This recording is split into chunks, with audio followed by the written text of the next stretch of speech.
Pitcher versus pitcher with 2 men out. Outside corner called strike 3. How about that start for Carson Calvo, who strikes out the side in the top half of the first inning. 2 men looking. Salinas Lane and Everly down on strikes. So we make our way to the bottom half of the first inning. We join all of you. Thank all of you for joining us on the Travel Ball Select Facebook page, alongside Rick Goff, Executive Director of Travel Ball Select. I'm Chris Mooneyham. Thanks so much for tuning in on Father's Day 2021. We had some technical difficulties apparently getting started here today. So for those of you who may have missed the first inning, Salinas Lane and Everly down on strikes. The latter 2 caught looking from Carson Calvo. Now Texas, Florida, the Canes will head out into the field. White base uniforms, Miami Hurricane colors, the green pinstripes, the orange and green. Noah Everly will climb the hill. Rick, this 12U classification will have 3 games inside of the 12U age grouping. A couple of semifinals in the championship game. At least we hope it'll be the single championship game for one of these clubs. Maybe it'll be an if game. But one way or another, this 12U field here in 2021, I've been here, I guess, for about a decade now, or just shy of a decade. I look over the field and I say it's one of the greatest fields I've ever seen, maybe the greatest. You say it is possibly the greatest. Definitely, it's the deepest. It's the deepest field that we've had here at the Travel Ball National Championships in 10 years. This is the premier 12-year-old tournament in the entire country for 2021. We have 9 of the top 10 teams in the country will be here, and nobody else can say that. So we will truly crown a champion after this week. Malachi Washington, Caden Dawson, and Vaughn Howard, home half of the first. Fastball off the corner, 1-0. Washington, the center fielder. Dawson, the right fielder. Howard, the extra hitter. Give you the defensive lineup for the Canes here in just a moment.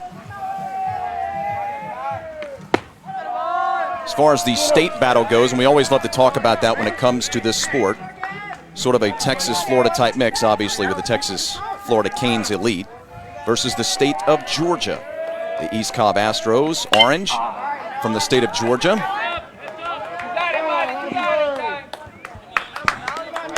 Defensive lineup now for the Canes. It's Strochak, Griffin, and Stanley in the outfield. That's left to right. Strochak, Griffin, and Stanley. On the infield, Downs, Salinas, Smith, and Piles, third to first. Again, Downs, Salinas, Smith, and Piles off the corner. Lane behind the plate, receiving the pill from Noah Everly. Here we go, 1-7, here we go.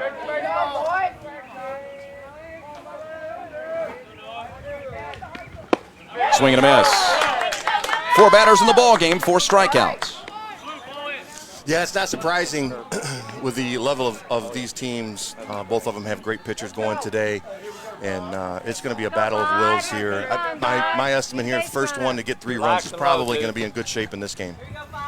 Now Caden Dawson, left-handed hitter, takes a strike inside corner.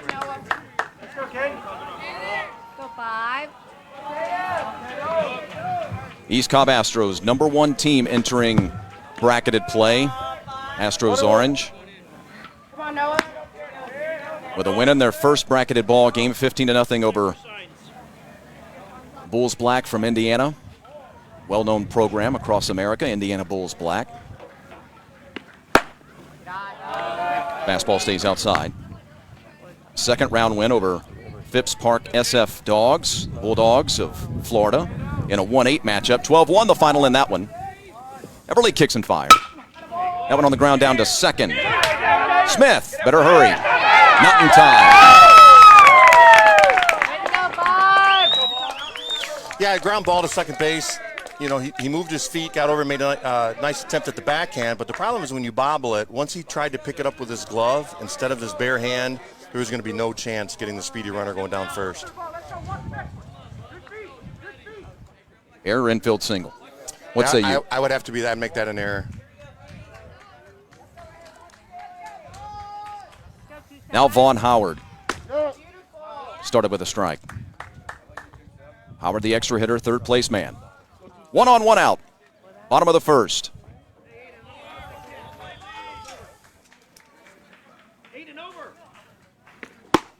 Swing and a miss. Astros with a quarterfinal victory. Still in the winner's bracket. 7-4 over Banditos. Black, one of the more well-known programs across America out of the state of Texas. Runner going. Foul back into the screen. That was a mega matchup here last night. Again, 7-4 the final. And that, the win that put East Cobb's Astros in orange into this winner's bracket ball game, where the winner will be one win away from the national title. Everly set. Fastball stays high.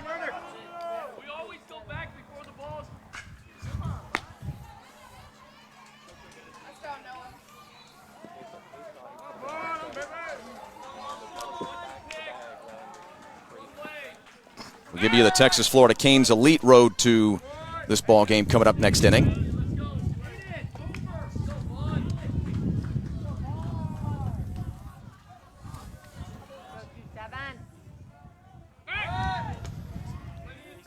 Well, he was leaning. He was leaning. Yeah. He's looking to get in the scoring position here with one out. Wind blowing out, by the way, here in the early morning on Father's Day 2021. Bobbled behind the plate. Lane, no shot. Stolen base for Dawson. Everly wanted the strike.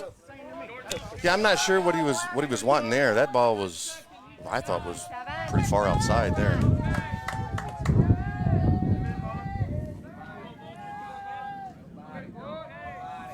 Open stance from the right-hander in the box. Little cue shot down at second. Oh, kicks off of his glove. And runners will be at the corners. I'm going to let you score that one for me as well. Yeah, that's going to have to be an error as well. That's a tough play. You know, the ball's probably got some crazy spin on it. Yep. And he took one step back, and he was kind of in an undecision-making process right there. And for a good thing for them, though, the ball stayed on the infield, which holds the runner at third base.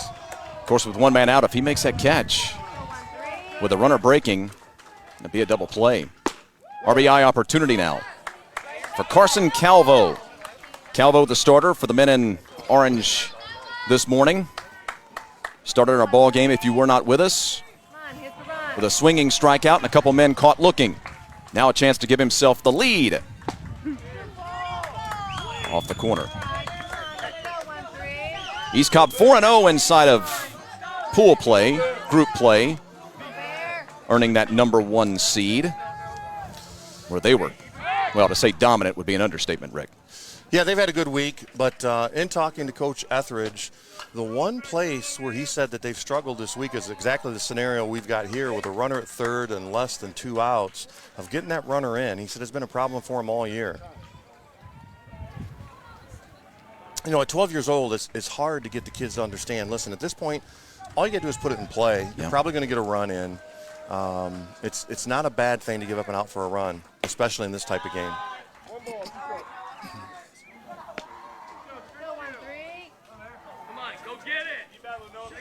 At this age group, if you're wondering, by the way, the men play on 50-70 dimensions. Pitching mound, base pads. I've heard a little bit of chatter throughout the years of thinking about changing that. You think about that, Rick? Yeah, it's a topic that's kind of going around, gaining a little steam. You know, the 50-70 is great for the normal everyday teams. Swing and a miss. A massive strikeout for Everly. 2 men gone. And there's exactly what Coach Etheridge was mentioning for the week. First and third, runner at third, less than 2 outs. They've just have struggled getting that run. Putting the ball in play, something simple, put it in play, and getting that run in. Now it's going to take a hit to get this guy in. By William Cutshaw. Swing and a miss.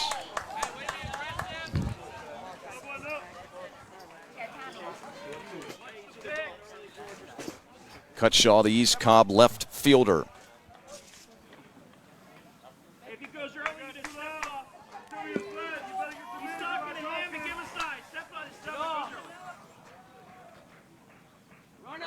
Runner breaking from first. High throw goes into center field, providing the first run of the ball game. Dawson with, well, he reached on an E4. He was able to swipe a base. He scores on a wild throw down to second, and it's 1-0. Yeah, Chris, that's just a simple fact of the catcher trying to rush his throw, leaves the arm side hanging out there a little bit. She sails into center field to get the Astros the first run. Falling. Make it 2-0. Through the center fielder, Griffin into warning track area. 2-0, East Cobb. Boy, it's a rocky start here for the Texas Florida Canes here. I think nerves might be getting a little bit of the boys right here. They made a few errors here in the first inning. It's led to 2 runs for East Cobb. And if there's a team in this tournament you don't want to play from behind for, it is East Cobb.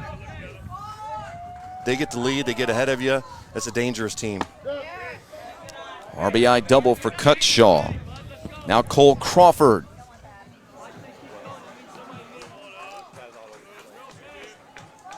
Crawford the backstop.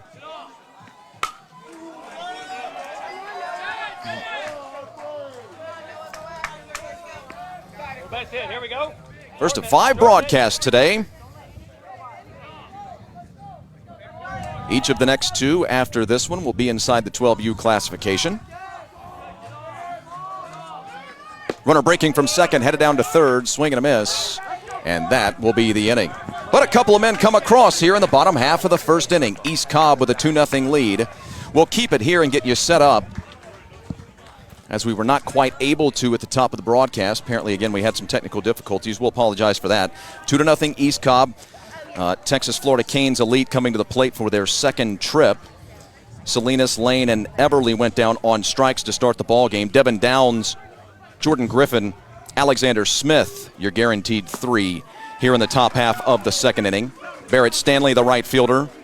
Brendan Pyle, the first baseman. Ryland McMahon is the extra hitter. And then Jack Strochak, the left fielder, will round out the Canes elite lineup. Defensively for East Cobb in the outfield from left to right, they'll have Cutshaw, Washington, and Dawson. Again, Cutshaw, Washington, and Dawson. On the infield from third to first is Dubront, Contreras, McGinnis, and Neese. Dubront, Contreras, McGinnis, and Neese. And then behind the plate, Crawford receiving the pill from Calvo. The shortstop for the Astros, Contreras, he is the son of former Major League pitcher Jose Contreras. Yeah, we've got a few connections here today in this ball game, as we always do. In travel baseball, every year we have these storylines, don't we? We got a couple of kids who are major collegiate football players in the state of Georgia, as a matter of fact, who played for some local teams. Sure. Gunnar Stockton is a kid we saw here many moons ago, who is now one of the top-ranked quarterbacks in America. Plays his high school ball in North Georgia at Rabun County. Brock Vandegrift, of course, who was just named the Georgia Player of the Year by Gatorade. He is now at the University of Georgia.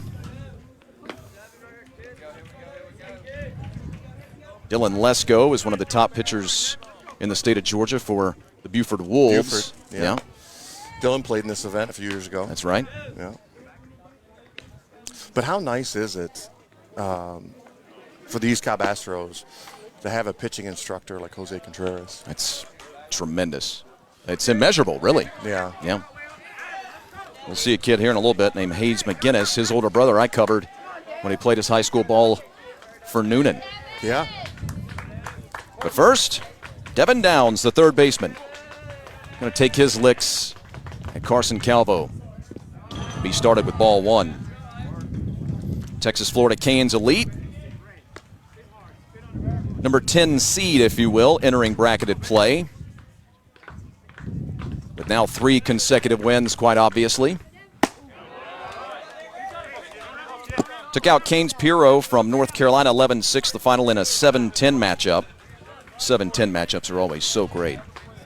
Yeah, and those are so misleading. I mean, right now for the overall national rankings, the Texas Florida Canes come in here as the number 4 team in the country, and they end up with a 7 seed here. So yeah, it's one small game changes everything. Swing and a miss. Calvo has everything working right now. He climbs back up on the hill and stares into his dugout to show his confidence. After that opening round win in the tournament, Canes Elite then took out the number 2 seed in bracketed play, ZT Elite Gonzalez, another Texas team. 14-3 the final in that one. Tough matchup for ZT to have to face this Canes club in the second round.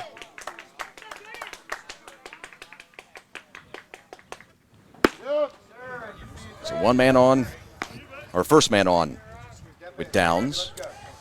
Right now we got both pitchers dealing, Chris. They're both topping out about 73, 74 miles an hour. Their off-speed stuff's in the mid-60s, so they both have showing great command right now.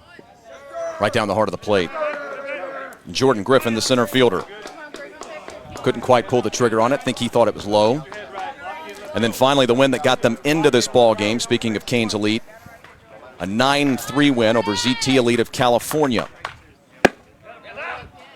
An upset in seeding only, really. That was another great matchup. Those two teams meeting.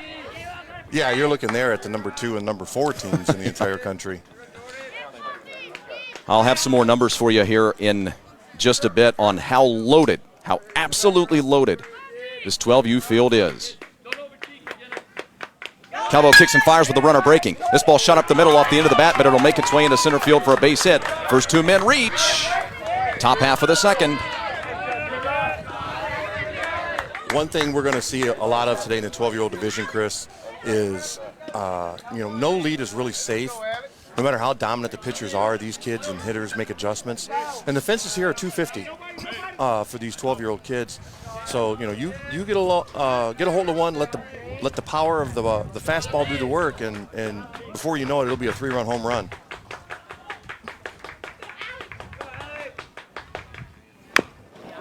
Cut on in. Got a piece of it, Alexander Smith. Second baseman for Canes Elite. Wind's blowing out a little bit as well when it does get going. But what a beautiful Sunday morning that we have here. Yeah, tremendous. Happy Father's Day, buddy. Oh, same to you. I appreciate that. Happy Father's Day to all of you out there watching, no matter how or where you may be doing just that.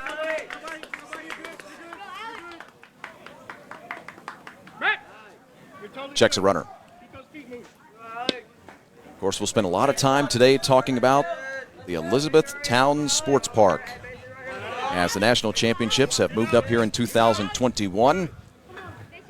They've played tremendous hosts. I'll just open up the floor here in a little bit and just allow Rick to gush. Yeah, it's a beautiful park, 12 fields here. They turfed them this past year, which helps with the rainouts. They do a tremendous job here. The park is constantly clean. They've actually hired more staff than they really need to ensure that the park stays clean all the time. I want to go foul.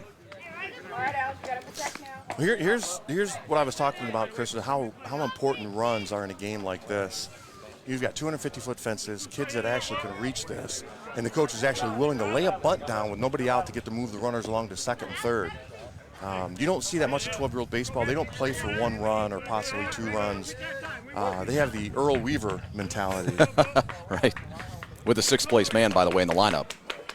Smith waits. Calvo checks a runner. And now he'll throw back there. Nearly threw it away. A great save at second base to keep it on the infield by McGinnis. McGinnis with a heads-up play there. He knows he doesn't have a chance to get an out, so he can't let that ball get into the outfield. That becomes his main priority, and he saves an advancement by the runners with that play right there.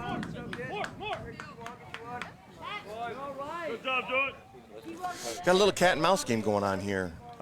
Canes desperately wants to get that runner over to third, and East Cobb is slowing the pace of the game down here to try to prevent that from happening. Stanley on deck. That one stays high. Yeah, this is a good time right here by Coach Etheridge. He sees that runner is actually affecting the pitcher. He's got his mind on him. I think he's more worried about the runners than he is about coming to home plate. So Etheridge walks out and reminds him, hey, listen, we just need to throw strikes. If they hit it, they hit it, but we can't defend a walk. And that's the old adage across baseball. Walks will come back and bite you. So you got to bear down here and try to get it out somewhere.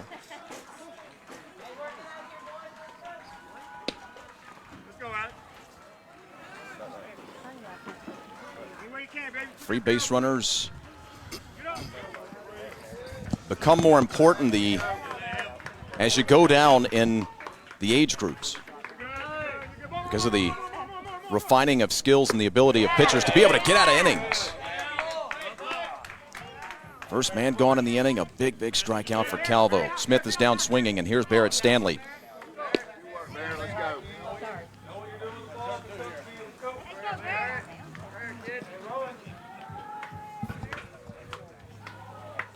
This changes the dynamics here. They weren't able to get the runners over.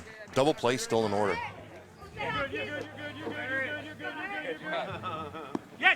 Oh boy, look at that. A big break for the Canes. As good as the bunt attempt. Yeah, I mean, you might as well get the bunt attempt down now. The Astros did the job for the Canes here, moving the runners along.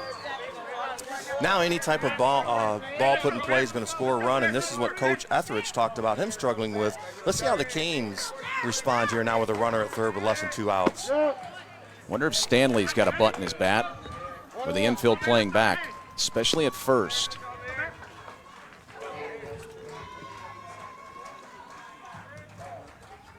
Playing back deep on the right side on the infield. Medium depth at short. Coming gets away. Runner is breaking to the plate. The throw, the tag, in time for the out. A tremendous play behind the plate by Crawford. He got a late jump. If we got a replay on that, the runner was indecisive coming in from third. He didn't make it. You could see he stumbled there a little bit, and a couple of feet cost him right there.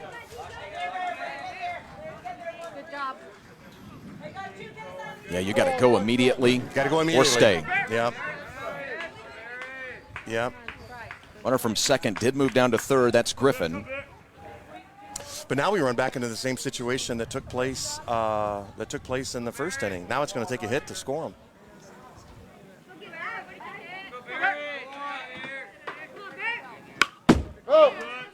Back into the screen. You can't let that disappointment, however, if you're the Canes, keep you away from the glaring fact that if you can at least just scrape a cross run, that would be very, very big. 2-0 ball game, top of the second.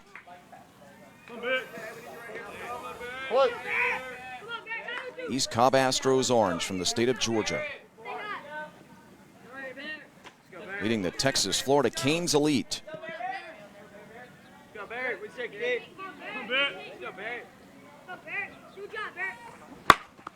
Well, cue shot foul. Right now, the Canes just need to relax. I mean, they've done some things that just tell me it's a sign of nerves, Chris. I mean, they're couple of errors on the infield, the base running mistake right there, and they need to settle the boys down. It's only 2-0, still a lot of game left, and realize that if they keep their heads together, they can still battle in this game here. Swing and a miss.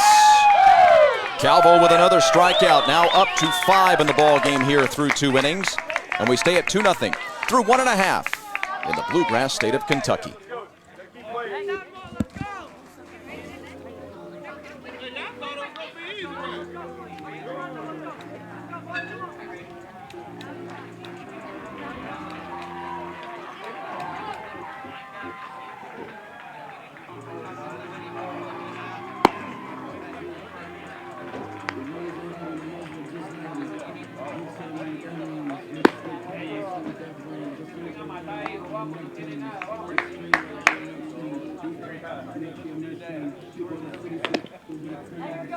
Chris, if you're settled in, let's go.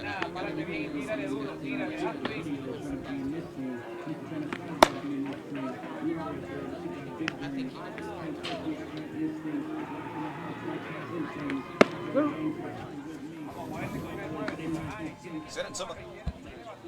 Set at some of the best beach and vacation destinations throughout the United States and played at some of the best venues in all of youth baseball. The Nationals is that one big event every team will want to experience at least once. This week-long family baseball vacation features free admission to water parks, theme parks, and other entertainment options, along with the competition.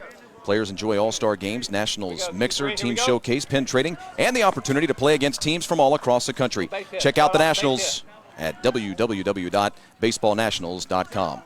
I just said www. as if I'm a 70-year-old man. Let's pretend like that didn't happen. Yeah, and that's actually for one of the events from our sister companies. That's Youth Baseball Nationals. That's a great event for teams that are looking for a vacation destination spot, vacation getaway. So I highly recommend that to the teams out there looking for something like that. Swing and a miss. A fastball right in on the hands from Everly to Jose Dubront.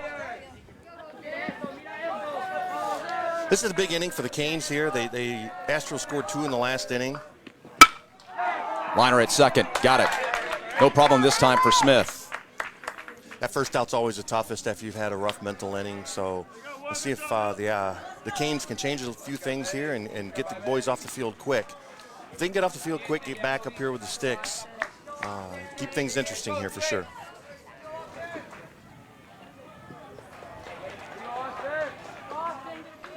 Now Austin Neese. Nearly caught on the kneecap. Austin able to back away, and he's ahead in the count 1-0. One thing I've noticed watching these games this week, Chris, I've watched a lot of them. These pitchers are they're not afraid to pitch inside.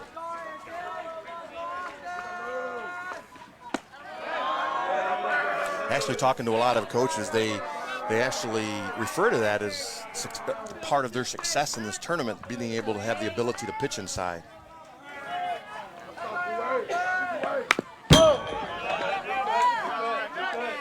Canes elite 5-1-1 overall.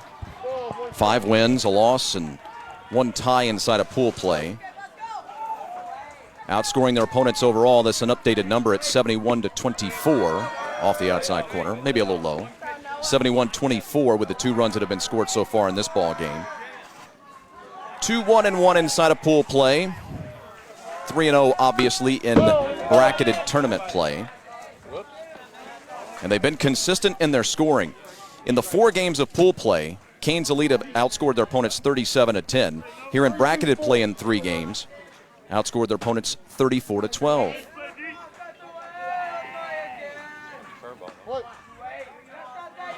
Now the Canes trying to get to the national championship. Everly steps off.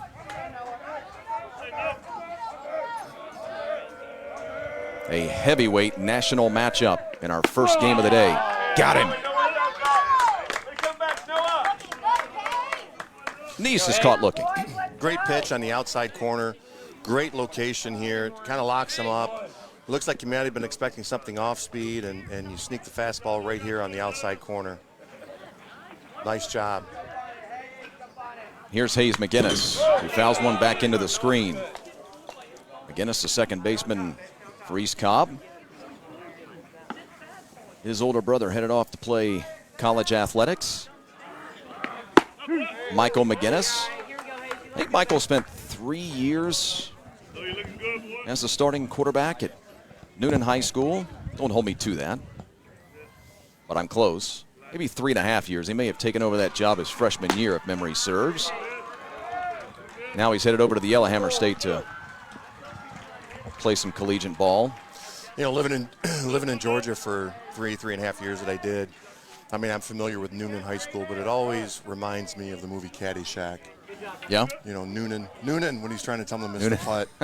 Noonan. Right. There it is.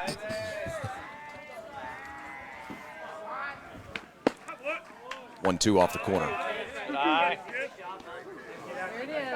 We begin play today in the 12U classification, the final 4, all of which inside the top 11 in Rick Goff's national rankings.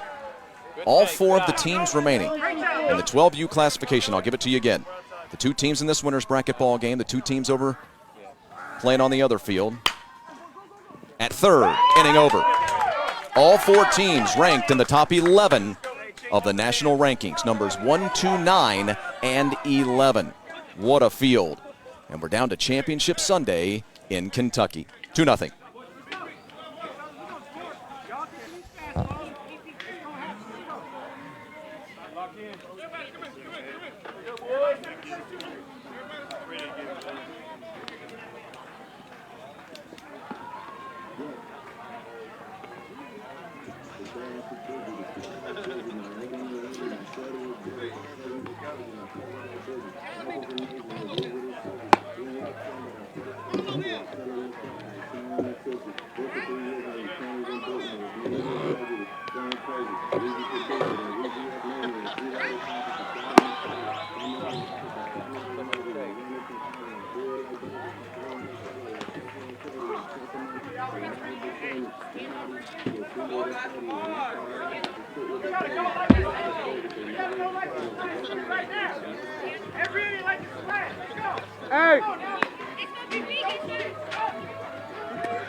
Back for the top half of the third inning here at the Elizabethtown Sports Park.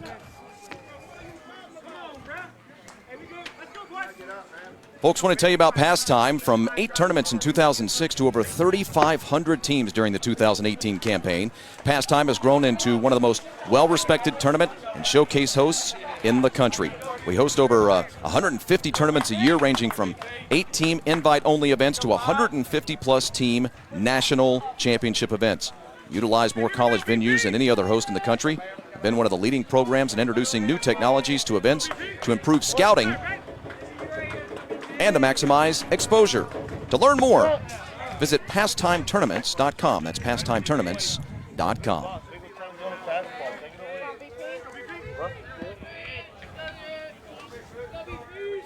Brendan Pyle to lead things off. Bottom half of the order for Canes Elite. Pyle, the first baseman. Ryland McMahon, the extra hitter. Jack Strochak, the left fielder. Numbers 8, 9, and 10 in the lineup. Swing and a miss. One man gone. 3 consecutive strikeouts for Calvo. He started the ball game with 3 as well. So 8 men retired, 6 of which, or whom, have been strikeouts. Yeah, Calvo's doing a nice job of mixing up his pitches here, keeping the hitters off balance. Canes did their job the last inning. They got 3 quick outs, got back off the field, got him back in here. Let's see if they can string some hits together, try to get Calvo pitching from the stretch is a lot different than pitching from the windup. Ryland McMahon now. McMahon, the extra hitter. You may have heard me mention a moment ago, 10 men in the lineup. That's one of the great rules I love about travel ball. You bat 10 men or everyone on your roster. What's the limit now? Is it 13 or 14 on the roster limit? It's actually 15. 15 now, okay. 15 at this age level, right. 13 and up will we allow 18 on the roster. There's a few teams here with that full 15 roster, but for the most part, at this age, the average roster is probably around 12 kids.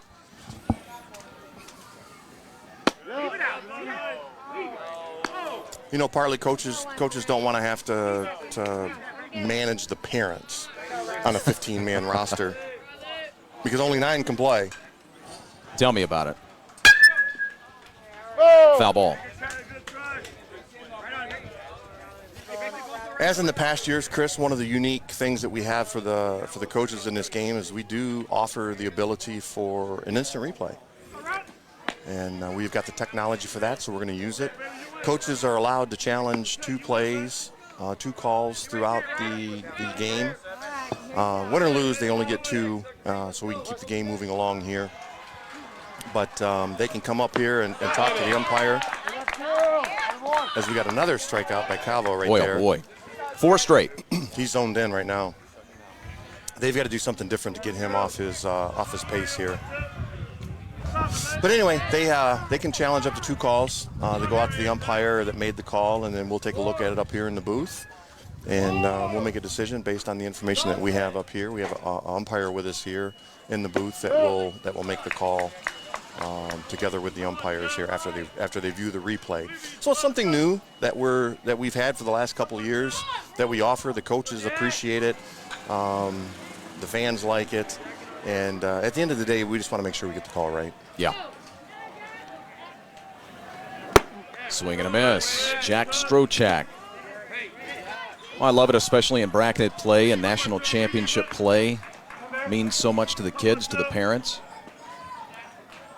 Make sure you get the call right. Having said that, let's hope our record's a little bit better than Major League Baseball. But I digress. There's been some questionable replay decisions. Some, 1 or 2. Yeah. 1 or 2. Yeah, we have a podcast that we do on Monday nights at 7 o'clock called The Lineup. And that was one of the topic of conversations. We try to tie everything into youth baseball. Sure. No matter what we discuss, we kind of tie it back into youth. And that was one of the ones that sometimes some things you have to talk about that may not tie into youth, and the replay was definitely a topic. Called strike 3, my goodness. Carson Calvo is absolutely on fire right now. For the second time in the ball game, he strikes out the side. When he didn't, back in the second, he had a couple of strikeouts. Bottom of the third coming up next.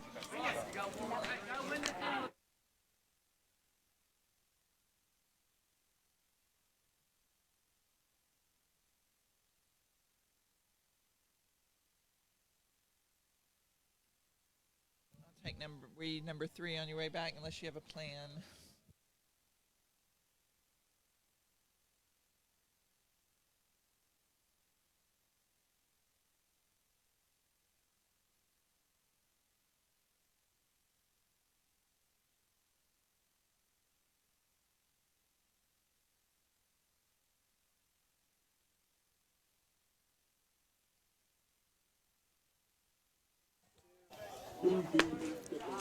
Fans, the Youth World Series is the tournament for your D2, lower AAA, AA, or D3 level travel baseball team. Spend a fun-packed 4-day weekend at some amazing family vacation destinations at some of the best synthetic turf facilities in the country. 9, 10, 11, 12, 13, and 14U baseball teams from across the country will compete in a national championship World Series environment featuring fun-packed opening ceremonies, skills competitions, 5 to 7 games with unique double elimination bracket play, gold, silver, bronze brackets, and more.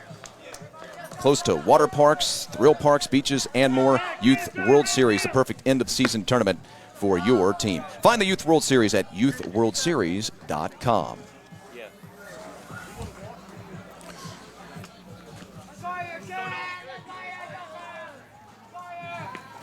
Joseph Contreras to left. Pretty well struck. When playing tricks with it, it'll couple a hop to the wall. Contreras headed around the second base bag, and he'll set up the big tent there in the middle of the diamond. Leadoff double. Yeah, that's going to be scored a leadoff double for sure, but that's one of those things that I'm sure if you go out there and ask that young man, he knows he should make that catch, 99 times out of 100. Being at this facility, at this field, this field is sunken down in the ground a little bit. So that wind, if you get that ball up above the landline there, it will play some tricks, as you could see in that pitch there. Oh, what a gorgeous, gorgeous pitch on the inside corner from Everly. Malachi Washington at the top of the lineup now. Malachi might be the fastest kid I have seen at this tournament this week. Fitting he's a center fielder and a leadoff man. Right now not happy with the strike zone and behind 0-2. Might be able to catch Old Glory out in right field every once in a while, or the trees beyond the fence. Back to the wind topic conversation. It will play havoc. It's blowing out straight to right field right now. Everly kicks and fires. Off-speed pitch that's fouled off of the hands, I beg your pardon. 70 degrees at first pitch, by the way, just past 8 a.m. this morning. Now closing in on the 9 o'clock hour. Eastern time here in Elizabethtown, Kentucky. Humidity going to be high. It'll be a hot day today in the Bluegrass State. Right now, this is a big pitch coming up for the Texas Florida Canes here. We don't want to give them nothing good to hit. Something low and away, keep it away from them. Had the chance to check one off the bucket list yesterday. Rick? Got in early, went to Churchill Downs, saw the Kentucky Derby track. Got to see it. Is it as impressive in person as it is on TV? Yeah. Yeah, for a diehard sports guy like me, and I'm sure you fit that too. It's like a religious experience seeing that place. Good lead at second. Oh, caught him. He was swinging, however, Rick. That ball goes out into fair play. They're going to throw down to the first base bag, and Washington's going to be retired.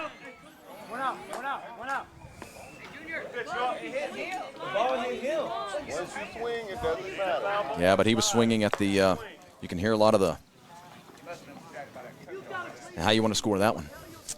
We'll have to see the replay again. I don't know, did it get the knob of the bat? Was it technically a ground out? I'm not exactly sure. I think it hit his hand. Get another look at it. I think it hit the Boy, bat. oh boy. We'll call that a ground out. I think it might have hit the bat, Chris.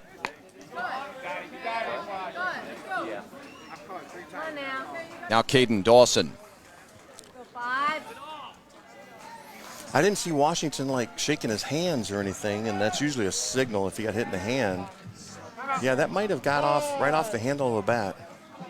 That's a tough break there. Yeah. Dawson's first plate appearance reached on an E4. Was able to steal a base, later came around to score. A couple of errors in the bottom half of the first inning, helping supply the 2 runs. I think Coach Etheridge is down there talking to Contreras and asking him why he didn't come to third on that play. But I think Contreras was a little, I mean, you know, something like that's a little different. Right. And as a player, you don't know what, like, wait a minute, I don't know what I've seen here, so I'm just going to stay at the bag. Better to be safe than sorry. You're still safe where you're at. That's a good opportunity for Coach to, well, do just that with Contreras. Coach him up a little bit. Teach him something. Mm-hmm. Yeah. Swing and a miss. I'm sure Etheridge's message was, son, if there's a problem, they'll put you back to second base. But, you know, come on over here and get to third. Yeah. Another great camera angle here out of our crew. Amy Walker, our executive producer. Patrick Glory. Patrick's here as well. Patrick's doing things. Sherry Lynn Fiveash is on hand as well. Throw behind the runner at second. They may have him. The tag. Oh, just an incredible heady play by the catcher, Lane, to watch the runner get behind him and throw behind him, I beg your pardon. Watch this absolute missile down to second base, catching Contreras, falling asleep. His extended lead was a little too big, and man, what a throw by that catcher. Outstanding play. So Dawson down on the strikeout. Contreras is picked off the second base bag. That was an odd bottom half of the third inning that features a double, a swinging hit batter ground out, and a runner picked off. Just 3 men came to the plate in that inning. Fourth inning's next.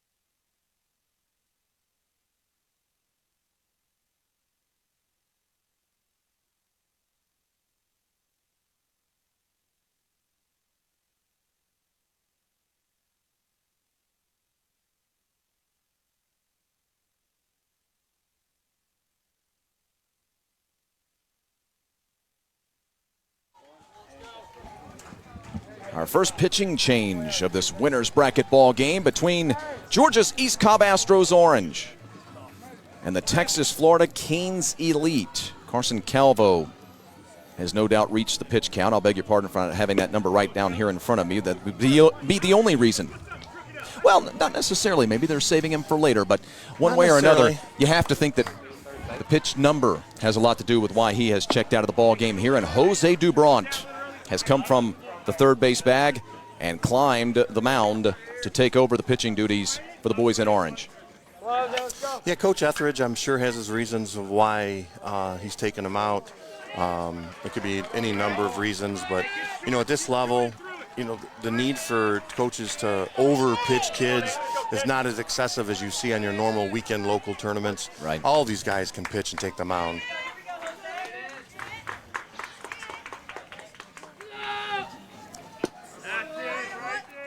Top of the fourth, 2-0 East Cobb.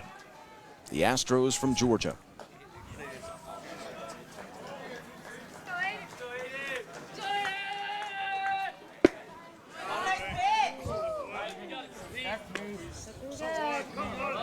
Good spot. Should be Salinas, Lane, and Everly in this inning. Yes, indeed, Salinas wearing the number 1 on his back as opposed to the number we were given. Make sure we get that right in the scorecard. Aiden Salinas, number 1 and not number 6. The shortstop. Strikeout victim. to start the ball game. Had a little extra giddy up in that fastball to come in at 77. And that's pretty common, actually, this week, Chris. Well, it's not just the big leaguers who are throwing harder nowadays. We've had 2 kids actually touch 80 at 12 this week, and we've probably had another 12 to 15 kids that have hit 75 or better. Boy. Off the end of the bat, right field. That ball going to drop in for a base hit. Salinas takes his good speed towards the second base bag. Here's the throw. Safe. Aiden Salinas starts the 4th inning with a leadoff double. Yeah, the right fielder decided he was going to try to dive for this play instead of playing it safe. If he plays it safe, gets it off the hop, probably holds the runner to a single. But by diving and the ball kicking away allows Salinas to take second base, and now we've got a runner at second with nobody out.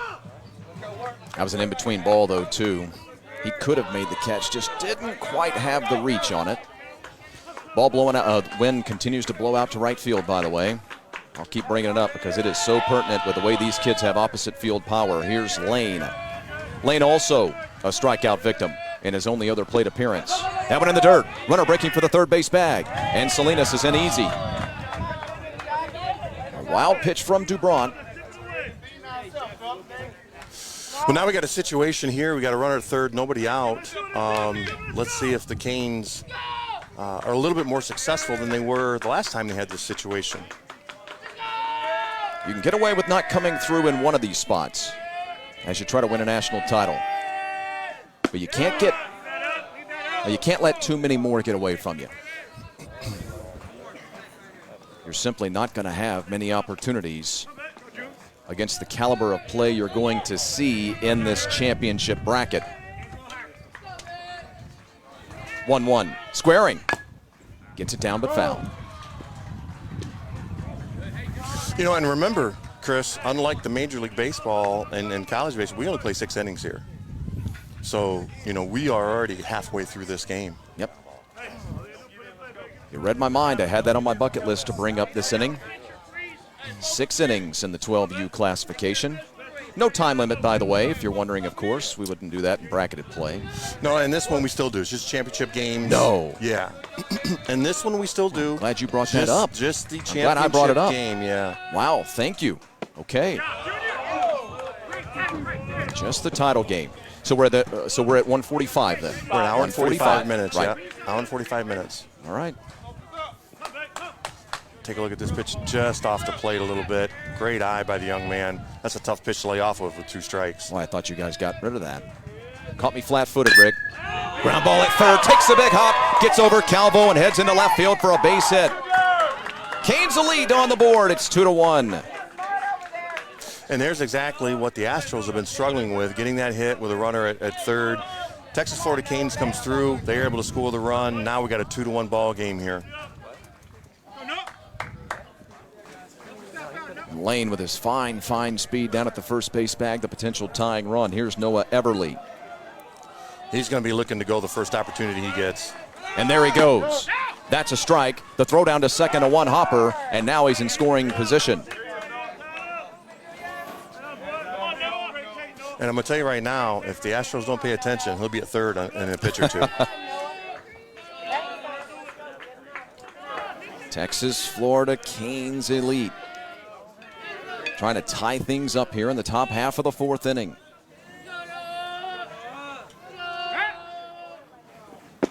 Off speed. Telegraphed that one a little bit, Rick. Yeah, we saw that one coming. Breaks outside. That was an easy take there for the hitter.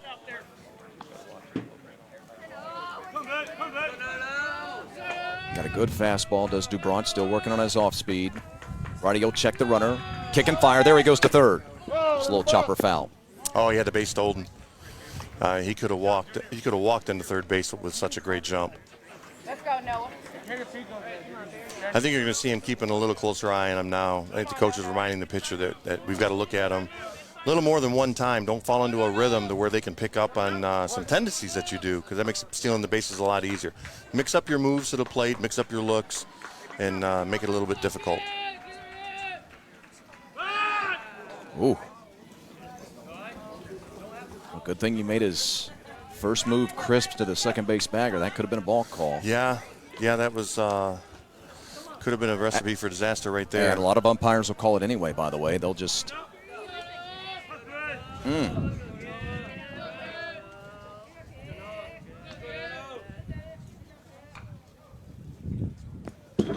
Oh, wild pitch. That'll move the runner along.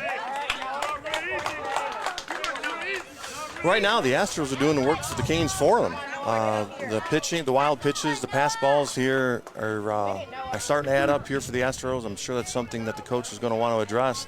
Free bases in this type of game. You can't be given free bases. Oh, very similar to the bottom half of the first. Remember, the East Cobb squad scoring there 2 runs via 2 errors. Fastball stays high. East Cobb had consecutive men reach on errors by the second baseman. Both of those men came around to score. One on a wild pitch, one on an RBI double. And now here in this inning, a leadoff double. Some mistakes in the field, mental or otherwise. A double, a run scored on an RBI single with a stolen base and a wild pitch. Everly with a chance at a fly ball to tie it. Look how deep Washington is playing in center field. Of course, you can't from this angle, but he's standing right underneath the camera, practically. A walk.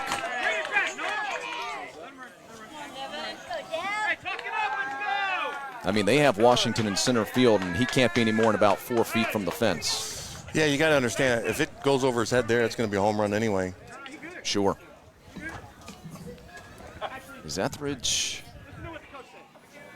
He's taking the ball from Dubront, but maybe just to rub the thing up while he's having a conversation.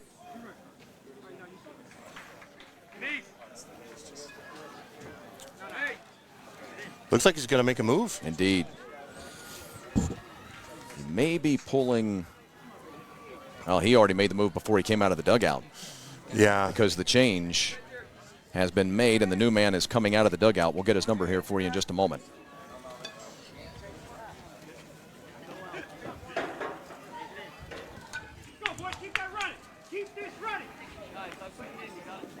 Well, that's Austin Neese, who started the ball game as the first baseman. Big kid, this Austin Neese. If you can't tell, wait till you get the view from behind home plate. You'll see that he's a great bit bigger than his teammates. There's a great shot at it. Great job, guys. Thank you so much. Patrick, a great shot there.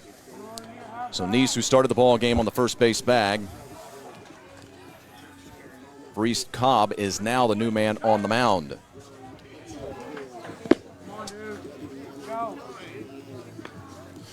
Yeah, Coach Etheridge must have picked up something here. Now you got 2 men on, nobody out. Maybe he noticed a little something in the delivery and went to the bullpen rather quickly here. He's actually got another guy warming up down in the bullpen. So he's always got someone ready if they need to come into the game. This is a big spot here. Yep. First and third, nobody out, 2-1 ball game. They've scored 2. The Astros scored 2 in the first, but the next 2 innings they've sent 3 men to the plate and 3 outs, even with the leadoff double. That's right. 6 up, 6 down, even with the double. And now, by the way, you're getting into the middle of the lineup. Yeah, this is the Texas Florida Canes elite. Dangerous part of the lineup for the Canes here. Yeah. That is Devin Downs, the man on your screen. Downs, who became the first man to reach the base paths in this ball game for the boys in Miami Hurricane Green. He walked to start the second. It's going to be interesting here to see if the runner steals. Oh, they're squaring. Run it back into the screen. I talked about it in early innings. I mean, they're playing here. You got to tie it before you can take the lead. And right now they're looking just to get that run in from third, looking at probably a safety squeeze or something of that nature. Yep. Well, from a coaching decision, you're making the fielders make a play. Correct. You're forcing them into making a play. And again, East Cobb's playing back in the middle infield and holding the runners, or at least holding the runner at first, of course. The third baseman, Dubront, now even with the bag at third when the pitch comes home. Knee set. And the 1-1 with the runner breaking from first. Oh, and he threw the ball wild. It heads towards the East Cobb dugout. Runner going to score. The thrown out of the plate gets away. And the new man heads to third. He's coming to the plate. And he'll be tagged in. Wait a minute. They had him easily. The ball came popping out, and he'll score as well.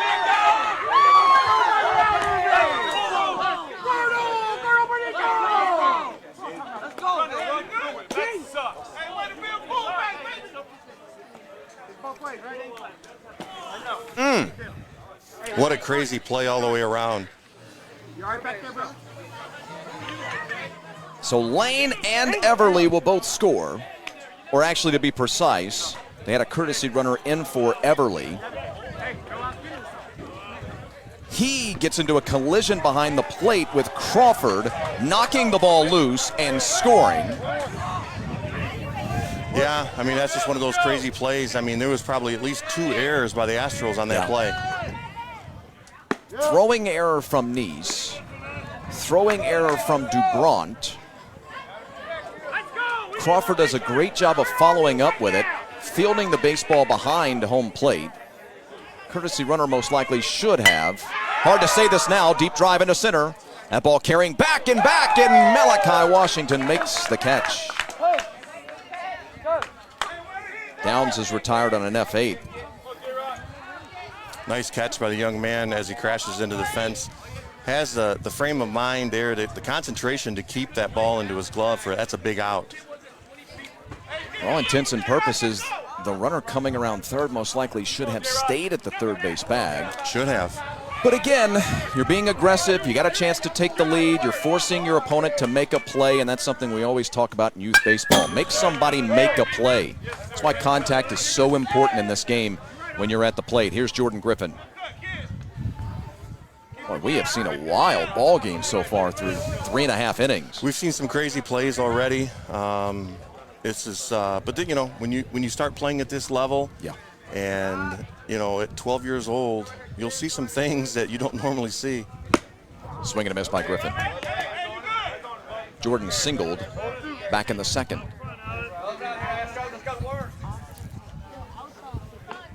Texas Florida Canes elite with a 3 spot here in the top of the 4th, have taken the lead late.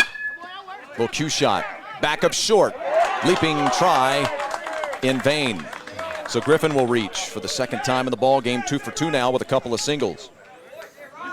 Right off the end of the bat, that's one of those tough break for the pitchers, but you know, a good break for the hitter. Just barely out of his reach. Little duck snort. Little duck snort. But they all count as a solid base hit in the book. Now here's a situation where Texas Florida is going to want to use their speed. He's going to be heading down. There he goes. And there he goes. Swing and a miss, a courtesy swing and miss to protect the runner, and sliding in safely is Griffin. 0-1 count on Alexander Smith, who was a strikeout victim back in the second. That's been the book on the Texas Florida Canes all week is once they get on the base paths, they like to run. And not only just a second, but they'll still third again here if they fall asleep on them. We may have ourselves a pinch hitter here. Let me make sure we've got our numbers correct. 7 in the box right now.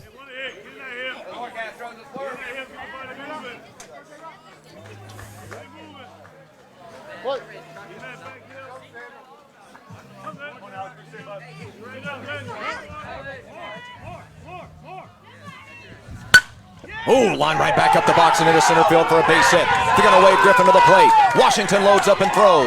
It's cut off. 4 in the 4th. Great piece of hitting by that young man. He takes the ball right back up the middle. Washington comes up trying to make a play to the plate. But with the speed of the Texas Florida Canes, there's no shot to get him at the plate. Astros made the right choice cutting that off, holding the runner at first base, and see if they can limit the damage here. They've put up 4 here in the 4th, as you said. Here's Stanley. Barrett, a strikeout victim, down swinging in the second.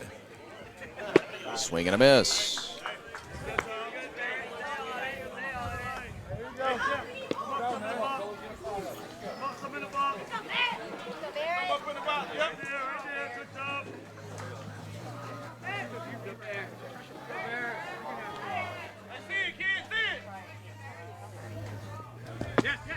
Bounces up there.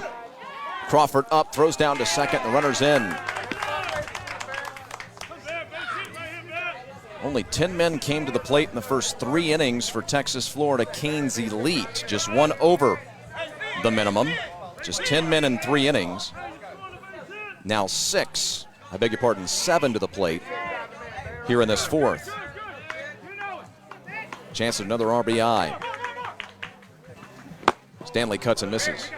You got to believe there had to be an issue with Calvo.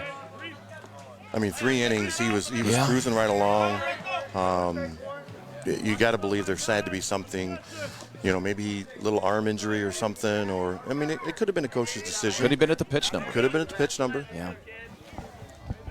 Let's see what we can figure out. Popped him up on the infield. Neese is going to make the call on the catch. And that was a much-needed out for East Cobb. If they can get the 3rd out here, get them off the field, they're down 2. They've still got 3 at-bats left. Anything can happen. 12-year-old baseball. Right. 12-year-old baseball. Right. Come on, BP. Get all right here.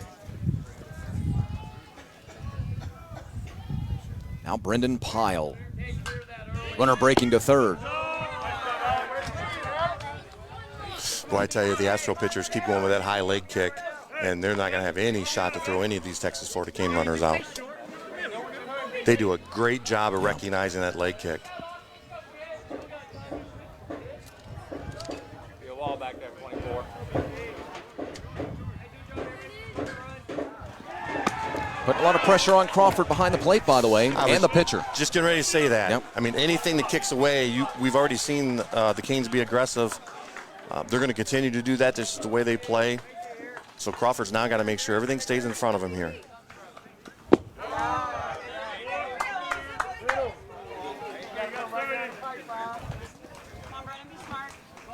First baseman, strikeout victim, just last inning. He started the 3rd inning.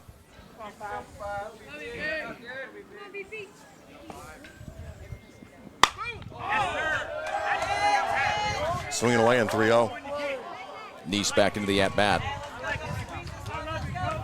Swinging the and I'm going to tell you, that's not uncommon, Chris, at this level with these players. A lot of the coaches take that approach. Like, hey, you know what, that 3-0, they might take a little bit of it off the pitch and might be the best pitch you see in the at-bat. The old automatic. 3-1. Lost him.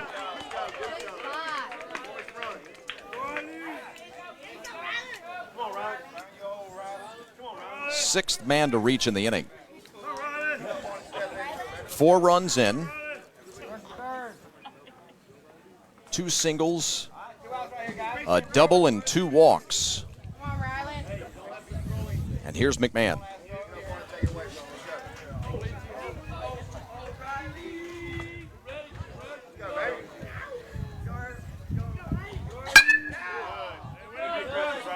Neese ahead 0-1. Right now with 2 outs, the pitcher just has to be concentrating on getting that 3rd out. Don't worry yourself about the runners that are on the bases. Right now, the main thing is you want to get that 3rd out.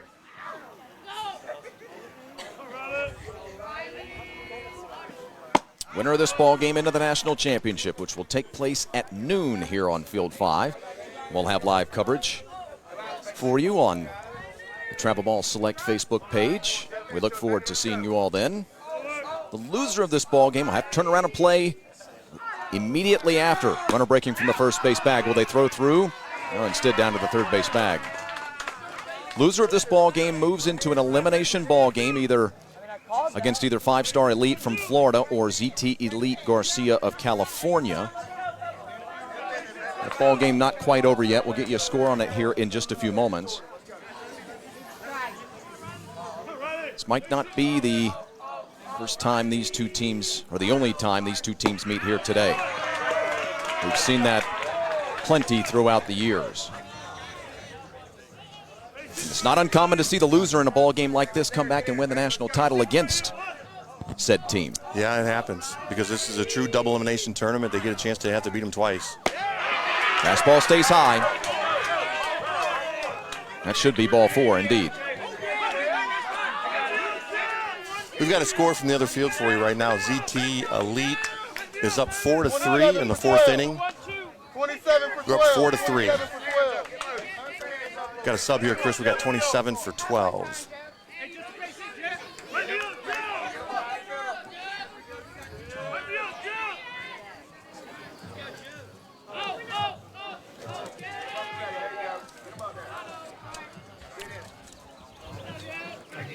That'll be Craven.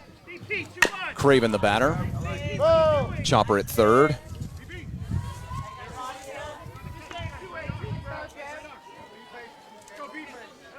Jack Strochak's day will finish at 0 for 1 with a strikeout. Craven will come in to pinch hit for him.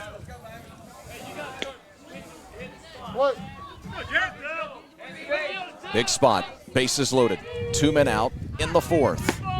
His team has already scored 4 runs to claim a 4-2 lead.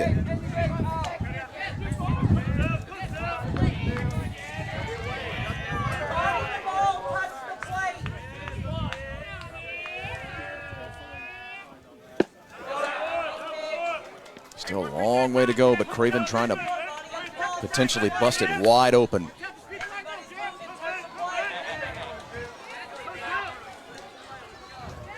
A lot of room in the right center field gap if he puts one there. Tough situation for Craven to come in off the bench. Bases loaded here with 2 outs. Neese wanted that call. Must have been low. 2 balls, 2 strikes, 2 out. Set. Deal. Called. Strike 3 on the outside corner.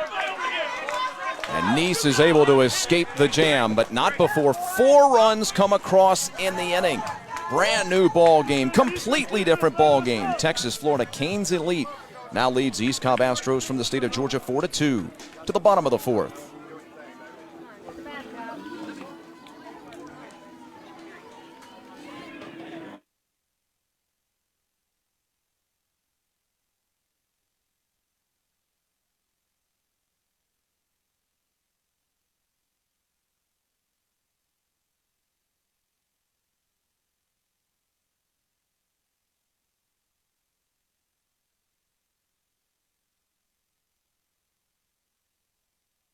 How about now?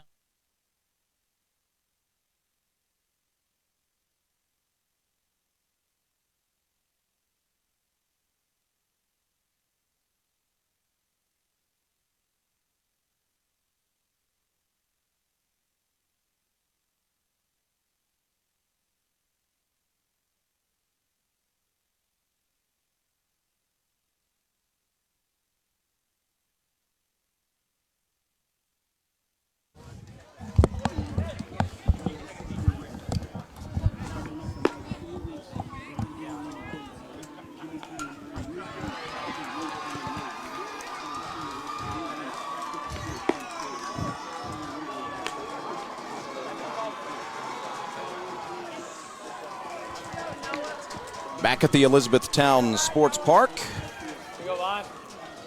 here in Elizabethtown, Kentucky, just south of Louisville, north of Bowling Green. Thanks for joining us back on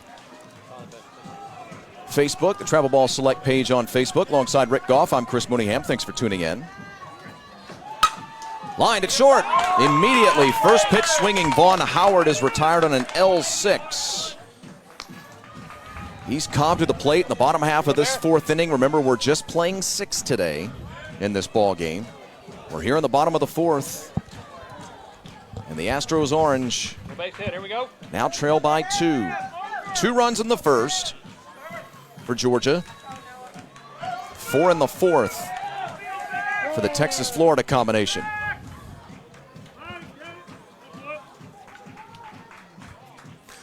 Yeah, the Astros got out of a big jam there, bases loaded. Great pitch. Locked up Craven on the curveball there on the outside corner. There was nothing he could do with that pitch other than take it and hope it was going to be a ball. Carson Calvo with a high fly into right and deep into the wind and out of here. Carson Calvo with the solo home run brings the Astros from East Cobb, Georgia, back to within 4-3. Well, you see the Astros approach right away with these first two hitters. Their first ball swinging. They're jumping on that fastball right away. And he drove that deep to center field to get the Astros back within one.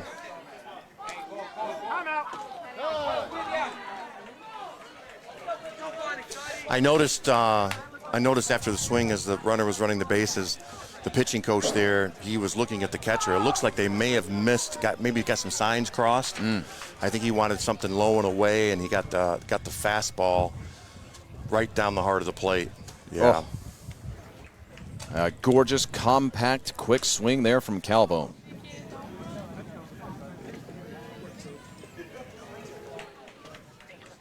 Yeah, at this level, if you don't make the pitches you're supposed to and hit your spots, that's exactly what happens. Breaking ball, it kind of hung up in the zone a little bit, and he did exactly what he's supposed to do with it, drive it deep over the center field fence. William Cutshaw now. Cutshaw with a hit of his own in this ball game. He doubled in the first inning to plate a run. His double driving in the second run of the first inning. East Cobb had consecutive men reach on errors by the second baseman.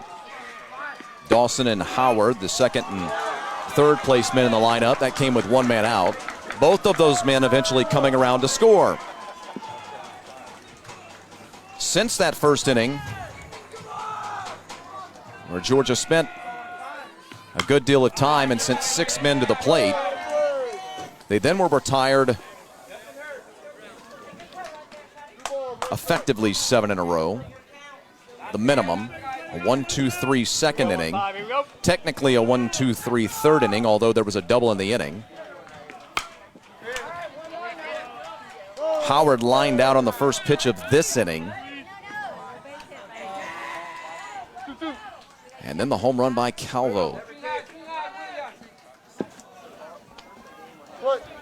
Again, the winner of this one at noon here on Field 5 of the National Championship. Swing and a miss by Cutshaw. He's gone on strikes. The loser will also be here on Field 5. That'll be our next broadcast at 10 a.m., roughly. If we don't start right at 10, we'll start just a shade after.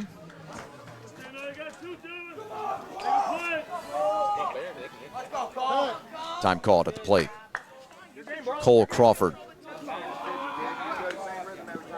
Down swinging on strikes to end the first.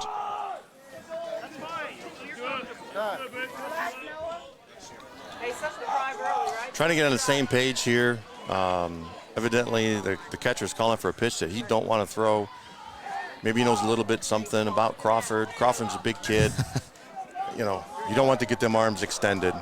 So I gotta believe it's going to be off speed away, or it's going to be hard in on the hands here. Is how I would approach this. Let's see what the Canes decide to do here. Hard in on the hands. There it is. Down to second. 2 men gone. End of the inning. Good call, Rick. Crawford retired on a 4-3 ground out. East Cobb gets one back, cuts it to a 4-3 game through 4 in Kentucky.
Joseph Contreras, the new man on the mound for the men from the Empire State of the South, the East Cobb Astros Orange.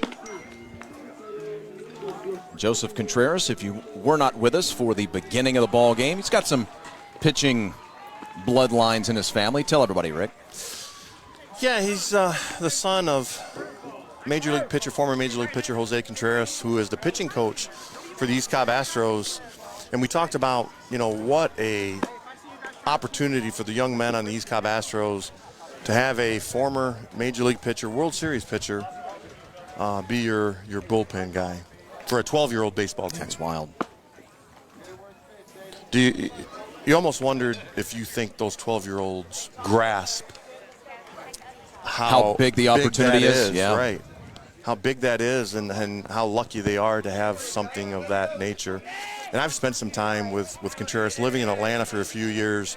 I've talked to him a few times. One of the nicest men you ever want to meet in your entire life. Well, their daddies are certainly telling them. So the right-hander deals his first of the 5th inning. And it's a curveball that sweeps outside, the first to Aiden Salinas. Aiden, a strikeout victim to start the ball game. He was down swinging. But then his double just last inning helped to power that 4-run uprising. In the 4 years that I've been around Contreras, I have never seen him refuse a young man a photo opportunity, an autograph, anything of that nature. Deep drive, out to left and way out of here. Aiden Salinas heating up. A double, a solo home run, and 2 runs scored in the last 2 innings.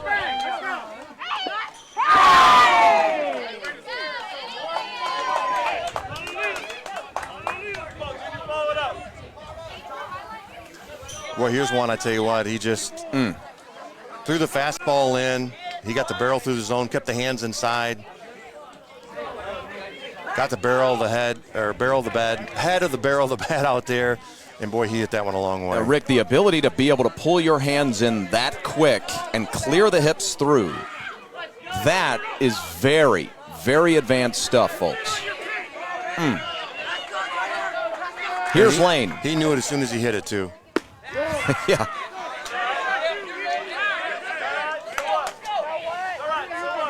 But credit to Contreras, he comes right back in, throws a curveball inside to get strike 1. So you got to believe that the mental side of it with Jose, from his dad. I'm sure he talks to him about the mental side of it. Those types of things happen. You got to get back on the mound. You got to bear down. Got to keep your team in the ball game here. Still 5-3. It's not out of hand by any means. Low cue shot at second. No problem there for Calvo. Carson Calvo now the second baseman for the East Cobb Astros orange. Lane is retired. He doubled last inning, drove in a run, swiped a base, and scored a run.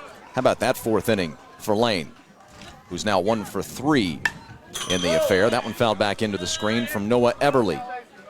Everly continues out on the mound for Canes Elite. Strikeout victim with a walk last inning, and he too later came around to score a run.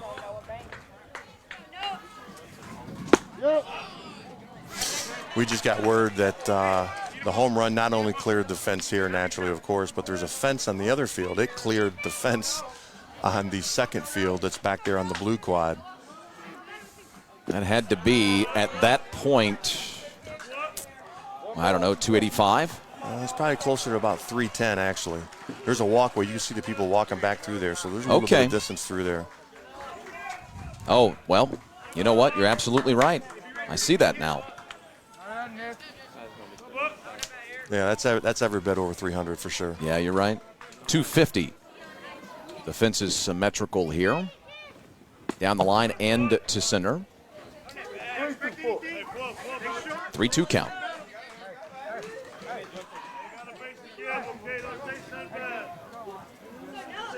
Spend our first 3 broadcasts of the day in the 12U classification. This winner's bracket ball game, winner on to the national championship game, loser into our next broadcast. An elimination bracket ball game to right. Pretty well struck. That one's deep. Wind's blowing out that way, and it's gone. Well, I knew someone was going to make me look smart eventually. This one driven out to right. That wind was continuing to carry out that way, and Everly goes the opposite way for a solo home run. Yeah, he definitely got that one up in the jet stream there a little bit, carried it out over the fence. You know, with no wind today, that probably maybe hits the top of the fence. It still might get out, but I'm guessing that probably hits the top of the fence and stays in the park. So that definitely helped that one get out to right field. How far down the end of the bat did he get it? That was my question. Hard to tell on that replay. 6-3 ball game now.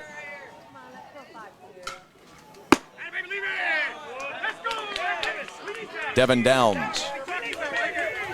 Let's get another look. Oh my goodness, Rick. Oh my goodness. Yeah, right out on the end of it. Flicked it out to right field. I mean, that looked like my son chasing a ball in the living room when I try to throw an off-speed pitch on the outside corner just to see if he'll stay away from it so he can start to learn the strike zone. What a swing there by Everly to get that ball out of here. He was able to keep his hands back and just give it a little flick, and looks like we're getting another pitching change. Yeah, that'll be the end of the day for Contreras. 14 men have come to the plate in the last 2 innings for Texas Florida Canes Elite.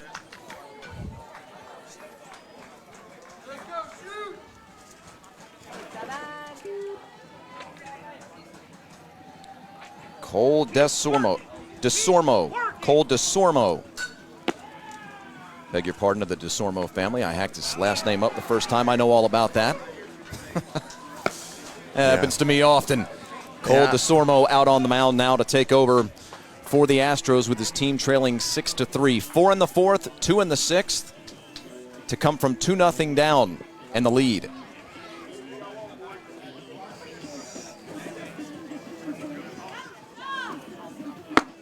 We mentioned at the outset this is going to be good home run type weather here today for these teams, especially starting in the 12U, the 11U maybe.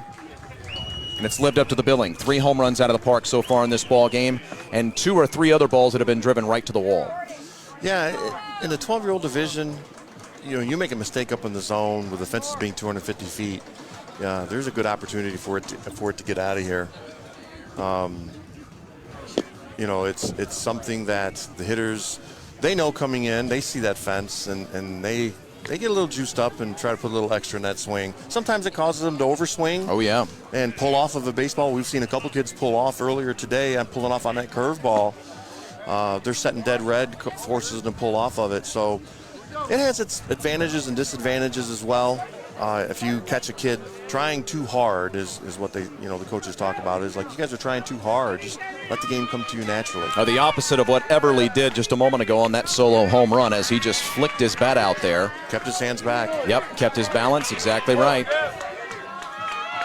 There's the ball that Everly hit just a moment ago. Wait, was that the Everly ball or was that the bomb from earlier? Yeah, the bomb from earlier, I beg your pardon. That was the home run that was hit by Salinas earlier. 2 home runs in the inning if you're just joining us. Happy Father's Day to those of you celebrating it out there as we're just past 9:30 Eastern Time. Here in Elizabethtown, we're right there on the edge of the Eastern and Central time zone for those of you who are nerds and keep track of things like that, like I am. It's actually been a big topic of conversation here this week. Well, there you go. Because it doesn't get dark here until 9:30 at night. Yep. And the people were just amazed that it's 9:30 and it was still full daylight here. I was doing research for today, and because of the late sunset, left center field, Washington will have to play that one on a hop. That ball was scorched, hit so hard by Downs that he only ends up with a single out of it. And he was hot out of the box. He just absolutely laced that ball, and it did not allow him the opportunity to get down to the second base bag. I was doing some research last night, checked my phone and said, my goodness, it's 10:45 already. It just got dark an hour ago. Yeah.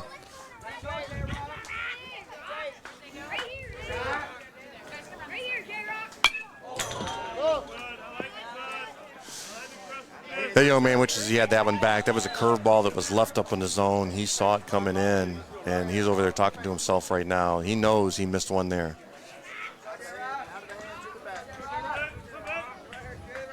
It's a big moment in the ball game. 3-run deficit. Bounces up there. Downs is at the second base bag. Statistically, Rick, you and I, we love to talk about this. We get into this every year. At least I love to talk about it, and I'll speak for myself. I don't want to put words in your mouth, but statistically, the difference between coming back from a 3-run deficit and a 4-run deficit is big.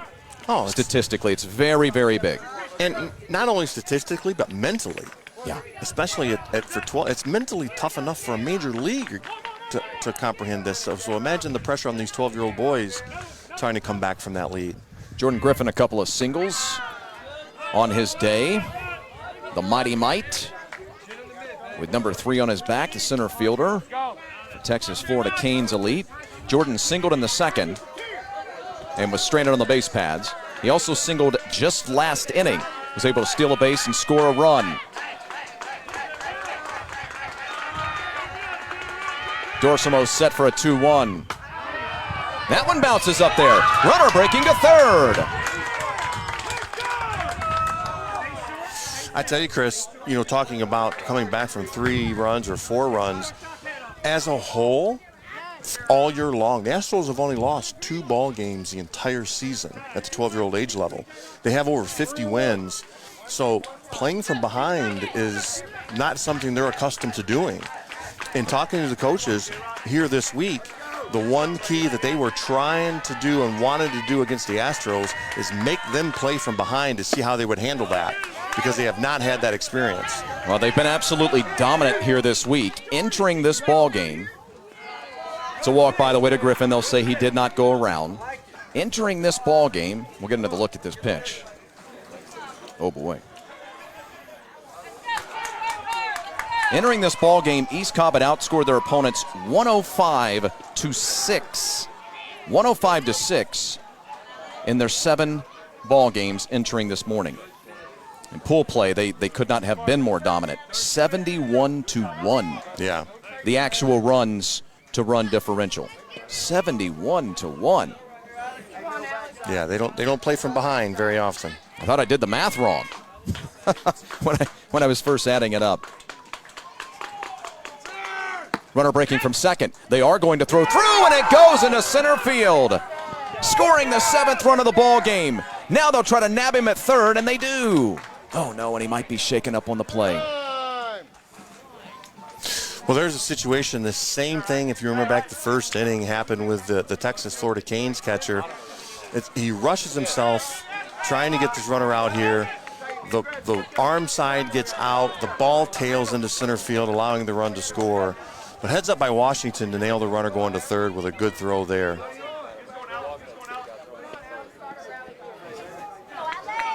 I believe this is either Alexander Smith or Quijada. Quijada at the plate. We don't have a 7 on our roster sheet, so I'll beg your pardon for not having that in front of us. This is the second baseman.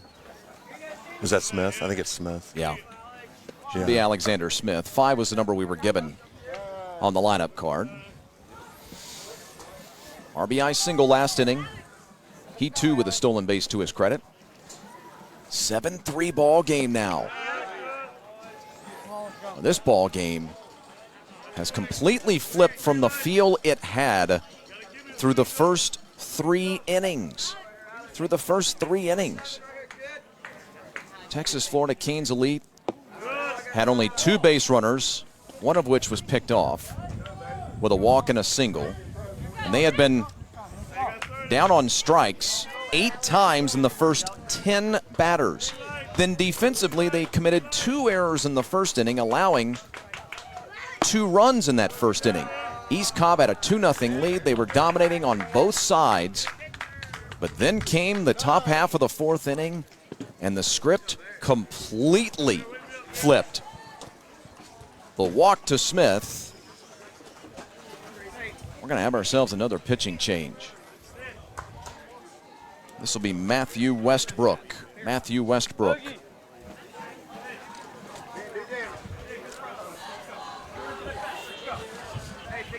12 men have reached the base paths of the 16 guys to come to the plate in the last 2 innings.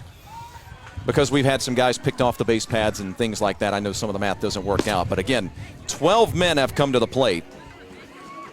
And 12 men have reached the base pads. 16 men have come to the plate in the last 2 innings, if my math's right. And admittedly, it's sketchy. What a difference in comparisons to the first 3 innings with Cavo on the mound. 2 solo homers, a double. Let's see, 1, 2, 3, 4, 5 walks, and 3, 4 singles. 2 solo homers, 5 walks, 3 singles, and a double. The walks are what kill you. I mean, that's a tough one. As a coach, it drives you crazy. You can't defend a walk. I used to tell my kids, walks will kill you in T-ball. Yeah, I mean, that's where you start teaching them. That's where you start teaching them. Barrett Stanley is going to be pinch hit for here. Here's Moore. This will be Moore to pinch hit for him.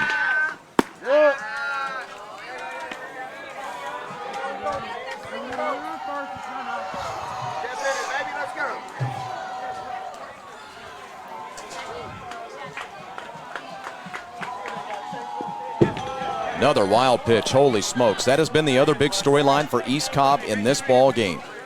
The amount of wild pitches they have had. This is Finn Moore. Finn Moore to the plate now. Barrett Stanley's day at the plate is over. 0-for-2 with a strikeout and a pop-up. Moore's first at-bat of the day today. Right-hander fouls one back. Catches a piece of both the backstop and the home plate umpire. 1-2 count. Part of what you love about Travel Ball Select and these youth events, the ambient sound coming from the neighboring fields. Yeah, you get that when you get into these youth parks like this. The next field's pretty close over. Swing and a miss. And that for East Cobb will mercifully be the end of the inning. But what an inning it was, once again, for a second consecutive inning for Texas Florida Canes Elite. 4 in the 4th, now 3 in the 5th, and a 7-3 lead.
Let's go.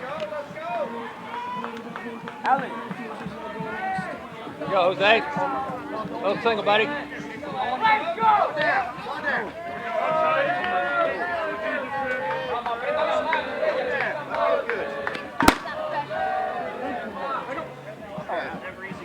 go. Here we go. Hey, want the ball! Want the ball! Jose Dubron, Austin Neese, Hayes McGinnis, those are your scheduled 3 here in the home half of the 5th inning. If you're new to Travel Ball out there, again, thanks for joining us on the Travel Ball Select Facebook page alongside Rick Goff, Executive Director. I'm Chris Mooneyham. Two guys who've been around this game for a long, long time. I guess most of our lives, really. Well, easy with the long. Maybe just one No, long. I'm just talking about myself here. Actually, for me, you probably should have a third long. Well, It's been that for me. 7-3 is nowhere near an insurmountable deficit for any of these teams at this level at this time of the week. So don't go anywhere. We got a long, long way to go. But having said that, the same thing applies if you're the team trying to make the comeback. You are facing a team of equal quality. The reason I bring all that up is to say that East Cobb, if you're going to come back and try to get into the national championship game via the winner bracket, you're going to have to kind of get on it here in this 5th inning. You'd love to get at least one run here if you're wearing orange. Yeah, I mean, right now we're actually running up against the time limit, so this is probably going to be the last at bat for the Astros. That's right. So they've got to do something here. Swing and a miss, changeup. He's gone. Dubront 0 for 2. Line out, now strikeout. That's absolutely right. We did start just a tad bit late. 8:03. We started at 8:03. Oh, is that all? Just 3 minutes. 3 minutes, good. yeah. Good. So you're right, this will be it. Here's Neese now. Austin also 0 for 1. He was caught looking on strikes back in the 2nd inning. Just 3 hits for East Cobb in this ball game. One hopper down to 3rd. This is Downs for the out. Oh, Neese kind of slowed down a little bit down there, down the first base line. He think that play was going to be made with ease? That was a little puzzling. All right. Maybe he's got a little bit of an injury. We hope he's okay, but you'll see on the replay. Oh, yeah, he pulled up considerably early on that.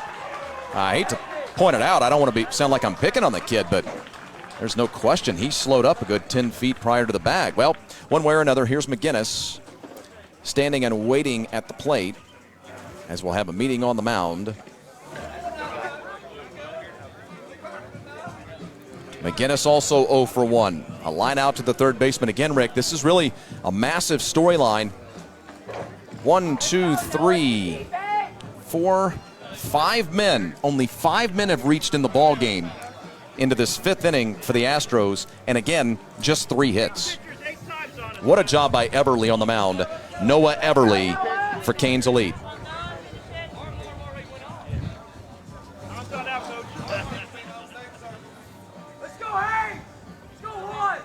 Right-hander kicks and fires. A strike. Both of these games inside of the 12U classification going to come very close to ending simultaneously. Come on, be consistent. That was up. 0 and 2. That was a strike. You may have heard a family member here have a comment on that last call. And I got to be honest with you, that ball did look a little bit up, but I'm not here to umpire. You're not paying me to umpire too, right? No, okay. We're just here to call the game. Yeah, that's all I'll do then. So McGinnis in an 0-2 hole. Everly kicks and fires.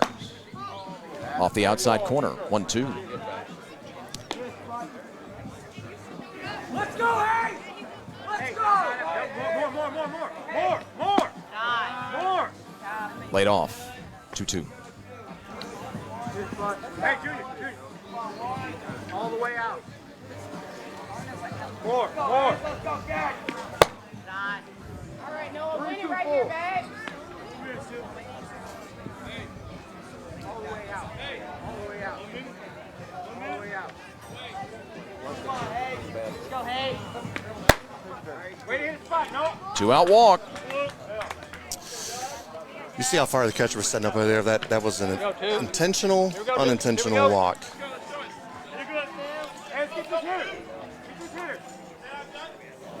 And get a pinch hitter now, Judd Harris. Judd Harris going to pinch hit for Jose Contreras. Contreras will finish his day 1 for 1 with a double. It was a big pickoff. He was picked off the base paths in the 3rd inning. He started that inning with a double. That was the last real rally that East Cobb had. Now they did have a solo home run the very next inning. That cut the deficit to 4-3. Harris first at bat of the day.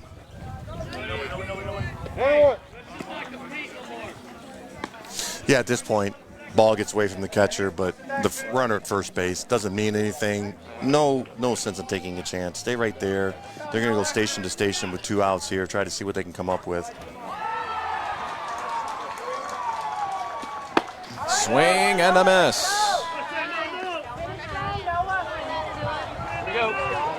So Everly with another shot to end it. Astros are down to the last strike here.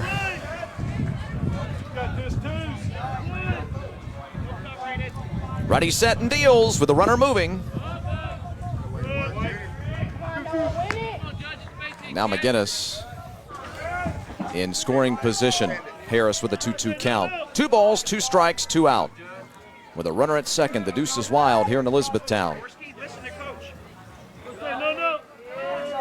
Time called. 7-3 ball game in the 5th. This will be it for the Astros as they'll hit the time limit. Texas Florida Canes elite, strike away. Off the outside corner once again. Got ahead 0-2 on McGinnis. Hayes was able to battle back to draw the base on balls.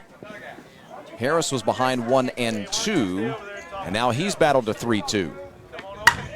Line, that's short and in the left center field for a base hit. McGinnis will come around to score. It's a 7-4 ball game. It's not over yet. No, right now the Astros are just trying to figure out a way to get one more runner on, bring that tying run to the plate, at least give them a chance. And I believe we're back to the top of the order, correct? You read my mind. That's the thing they have going for them the most here now. So they are back to the top of the order with Malachi Washington. Strikeout in the first, ground out in the third. They've got the bats they want. Strike. 4 in the 4th, 3 in the 5th for the Canes. The Astros with 2 in the 1st, 1 in the 4th, and 1 in the 5th here, this 5th inning. Swing and a miss. Oh, great pitch. Great pitch down and away. Washington was looking for a fastball there. And nice job. Nice job mixing up the pitches right there. Some drama going on over in that other field to decide who will meet the loser of this ball game. I'll give you one more scheduling reminder because when this ball game's over, we're going to get out quickly, and it will be over. Well, I shouldn't say that. I don't want to get ahead of myself. The loser of this ball game moves into an elimination bracket ball game where they'll take on either Florida's 5-star elite or ZT Elite Garcia of California. At third, this is Downs, and he threw it away. Harris is down at the third base bag. He'll pull up shop right there. Washington is at first. Runners are at the corners, and now the tying run is coming to the plate in Caden Dawson. Yeah, now you've got the script flipped here a little bit. Texas Florida was trying to run out the clock to make sure that this was the last inning, but Astros being the home team, if they take the lead here, the ballgame's going to be over. And you wonder now if maybe just a little bit on that intentional walk that they had with the number 8 hitter, if they might want to second guess that. Let me reemphasize something you said just a moment ago. This is effectively the bottom of the final inning. Dawson reached underneath, 4 in the first. He's a strikeout victim 2 innings ago. Long into right field, falling base hit. A run will score. Headed to third is Washington. How about this comeback?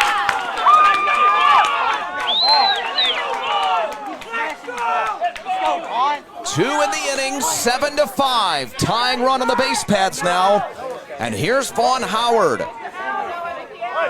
This is the man the Astros want up at the plate right here. This young man could end the game with one swing of the bat right here. Righty versus righty.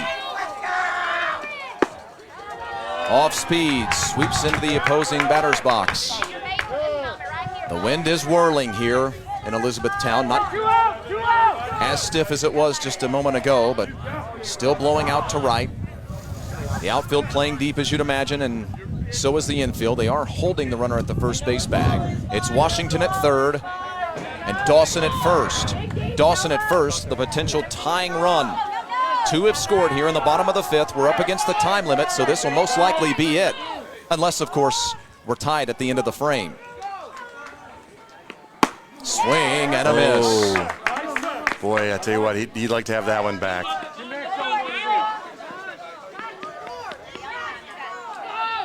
Howard reached on an E4 and lined out to the shortstop. He scored a run in the first. Runners breaking from the first base bag, and Howard's now sitting on a 1-2 count. Dawson in scoring position. Now Howard's got to shorten up here. He's got 2 strikes. He's got to make sure he makes contact right now just to survive. Oh, and he hit him. The potential winning run is down at the first base bag now. The bases are loaded. A strikeout. A ground out.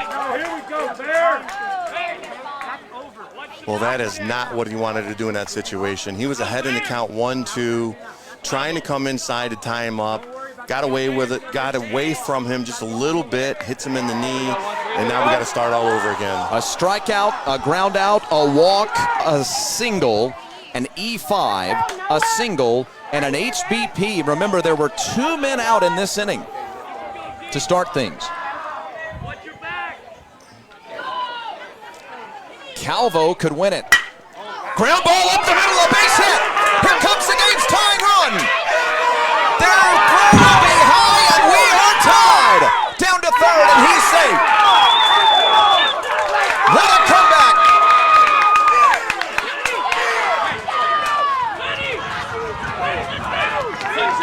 A 2 RBI single from Carson Calvo has tied the game in the 5th. 4 in the 5th. Got 2 out there. Here we go.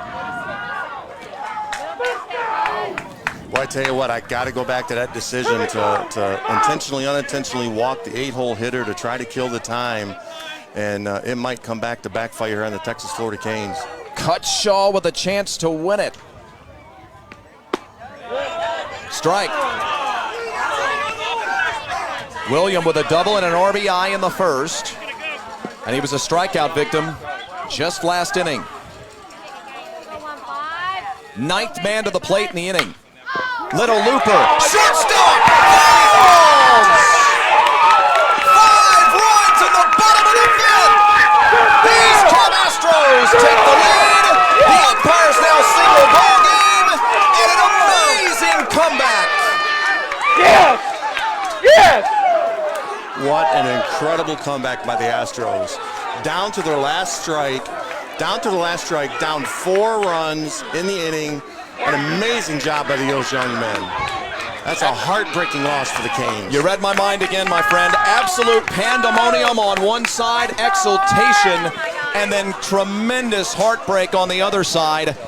The East Cobb Astros Orange advance to the national championship game, which will take place here on Field 5 at noon.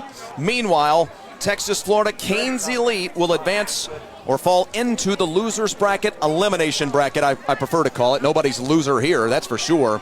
Into the elimination bracket ball game, where they will face either 5-star Elite from the state of Florida or ZT Elite Garcia from the state of California. What an amazing ball game. 5 in the inning, 5 in the 5th to come back and win it for the East Cobb Astros from the state of Georgia. For our entire crew here in Elizabethtown, Kentucky, remember, we'll have each of those next 2 12U ball games coming up live for you here on the Travel Ball Select Facebook page. For Rick Goff, I'm Chris Mooneyham. Thanks for joining us right back here on TravelBallSelect.com via Facebook.